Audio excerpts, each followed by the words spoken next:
Hello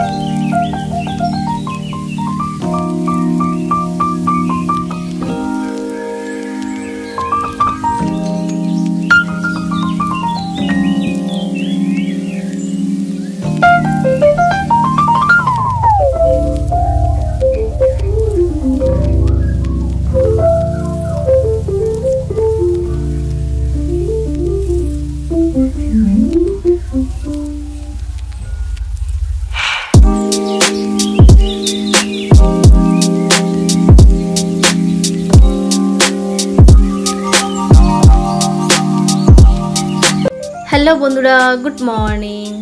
केमन आছেন সবাই आशा করছি ভালো আছেন আমরাও বেশ ভালো আছি পুজো এসে গেছে তো ভালো না থাকলে হয় তো সকালবেলা এই যে বাকিদেরকে খেতে দিয়েছি ওরা খাচ্ছে আর আজ দিনটা শুরু করছি অনেকটা বেলায় উঠেছি অনেকক্ষণ কিন্তু আপনাদের সামনে সবকিছু শেয়ার করলাম না মানে সকাল থেকে কেমন একটা ওয়েদার বৃষ্টি হয়েছে গতকাল রাত থেকে তো খুব ভালোই বৃষ্টি হয়েছে মানে গাড়ি ঘোড়া সব চলা বন্ধ হয়ে গেছে ট্রেনও চলছে না এই 10টার দিকে একটা ট্রেন গেল আওয়াজ পেলাম সকাল থেকে কোনো আওয়াজ পাইনি লোকজন কাজেও যেতে পারলো না মানে রাস্তায় কথা বলছে শুনতে পাচ্ছি সবাই আর এই যে দেখুন বৃষ্টির কারণে না একটু আর হাজব্যান্ড তো বাড়িতে নেই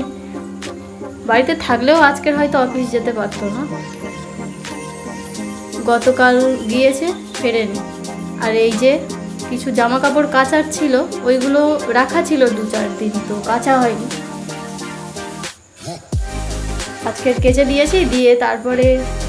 বৃষ্টি থামতেই কেচেছি সেই এখন দেখছি কয়েকদিন ওয়েদার এরকমই বৃষ্টি হবে প্রচণ্ড পরিমাণে দেখছি তো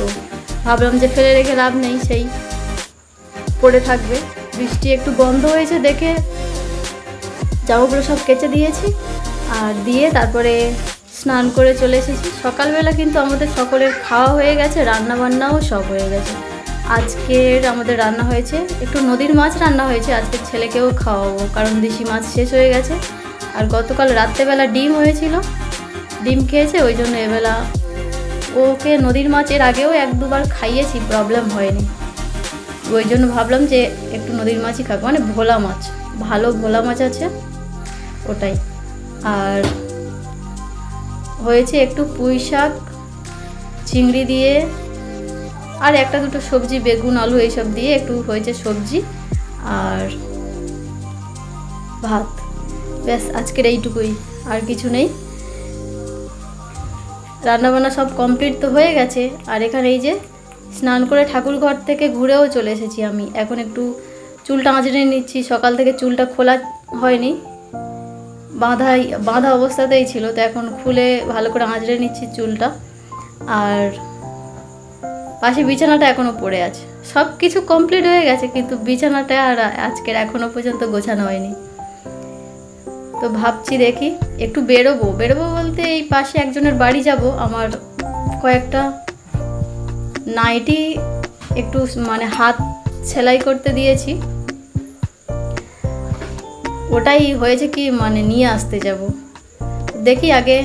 স্নান করে রেডি হয়ে নিই একটু সিঁদুর টিঁদুর পরে নেব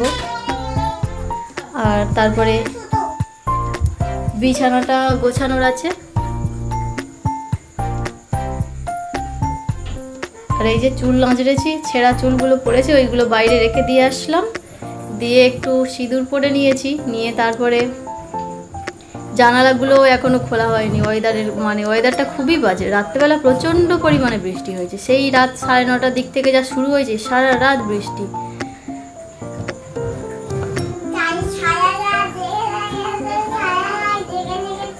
সারা রাত জেগে থেকেছো কেন জেগে থেকেছো ছেলে বলছে সারা রাত জেগে থেকেছি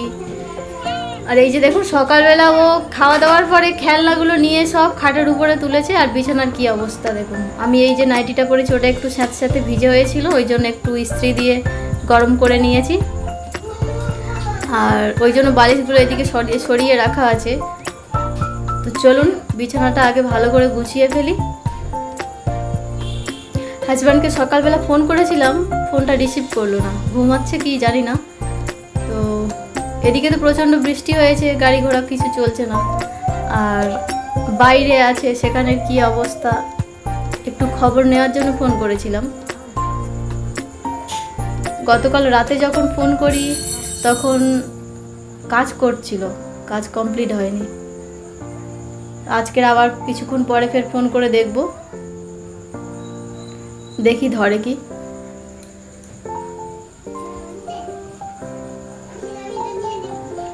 আর বিছানা ছাড়া ঝাড়ুটা মানে মাথাটা এখানে পড়ে আছে, ওটা তো ভেঙে আছে, আর লাঠিটা খুঁজে পাচ্ছি না।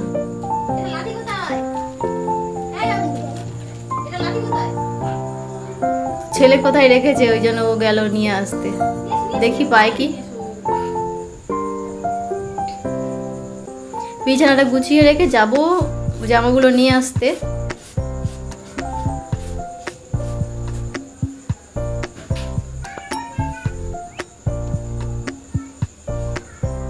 হাজব্যান্ড থাকলে সকালবেলা যে রান্নার ঝামেলা থাকে না, ওইটার জন্য একটু সব কিছু তাড়াহুড়ো করতে হয়, না হলে কোনো চাপ নেই,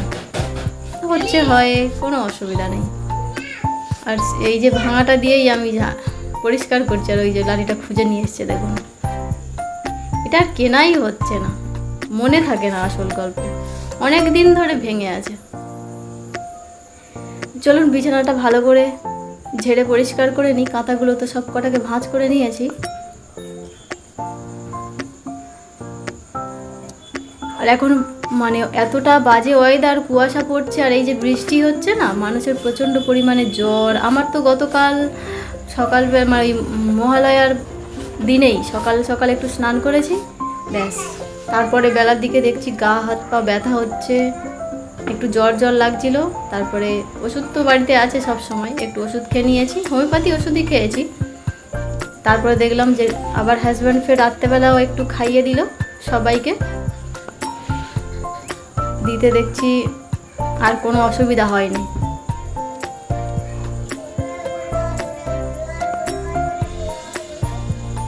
আর এই যে পা প্যান্টটা ছেলে রাত্রেবেলা পরিয়েছিলাম ওকে, ও তো কাঁথা গায়ে দেয় না, আর ফুল স্পিডে ফ্যান না চললে ও ঘুমাবে না, মানে ফ্যানের আওয়াজ যদি কমে যায় ওর ঘুম ভেঙে যাবে, ও ঠিক বুঝতে পারবে যত ঘুমাক না কেন। তো ওটাকে ভাঁজ করে রেখে দিলাম, বর্ষাকালে আর প্রত্যেক দিন কাচা সম্ভব নয়, শুকনো হবে না। আর এই পা প্যান্টটা একটু বড় আছে, ওই জন্য রাত্রেবেলা এটাই পরাই, আর বাকিগুলো একটু ছোট হয়ে গেছে, ওইগুলো পরে শুলে না মানে পাটা উঠে উঠে উপরের দিকে উঠে যায়। আর এই জামা কাপড়গুলো গতকাল সকালবেলা কাচা হয়েছিল,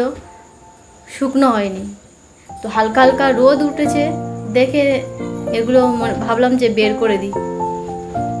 হালকা সাথে সাথে ভিজে হয়ে আছে। তো চলুন দেখি এইগুলোকে আগে রোদে মেলে দিই, নাহলে কখন আবার